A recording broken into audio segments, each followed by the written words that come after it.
হ্যাঁ জি, আপনি প্রথমে আপনার যে ওয়ার্ড পেজ এটা ওটা লগ ইন করলেন। লগ ইন করে আপনি সাপোজ এখানে মিডিয়াতে ঢুকলেন। সাপোজ আপনি আপনার এইটা দিবেন, এই ছবিটা আপনি আবার এখানে দিবেন। তো এখানে ক্লিক করে এই যে ইউআরএলটা, এই টোটালটা কপি করলেন। এই যে কপি কপি করার পর আপনি এডিট পেজে গেলেন। এডিট পেজ কোথা থেকে যাবেন? এই যে আপনার ড্যাশবোর্ড আছে, এই যে home, dashboard home, editor front page, এখানে এখানে ক্লিক করলে দেখুন অনেক কিন্তু লোড নিবে, যেহেতু আপনার নেটটা স্লো, লোড নিতে সময় লাগবে। আস্তে আস্তে যখন লোড নিবে আস্তে আস্তে করে স্ক্রল করে নিচে আসবেন। এই যে দেখেন রাইট সাইডে আমি যে ছবিগুলো দেখতে পাচ্ছি, ঠিক আছে, এই হলো আপনার অ্যাডভার্টাইজমেন্টের জায়গা। সাপোজ এই যে আপনার প্রিভিয়াস যে এক্সিস্টিং যে অ্যাডটা, ওকে, এখানে এখন আপনি সাপোজ এইখানে অ্যাডটা দিতে চাচ্ছেন, ঠিক আছে।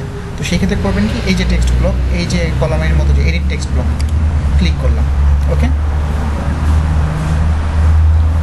ক্লিক করার পরে দেখেন এরপরে এই যে দেখেন এই যে সেমিকোলনটা, এই যে সেমিকোলন, এখান থেকে এইটুকু যে সেমিকোলন আছে, এইটুকুর ভিতরে আপনি ওই যে লেখাটা যেটা কপি করছেন ওইটাকে জাস্ট পেস্ট করে দিবেন।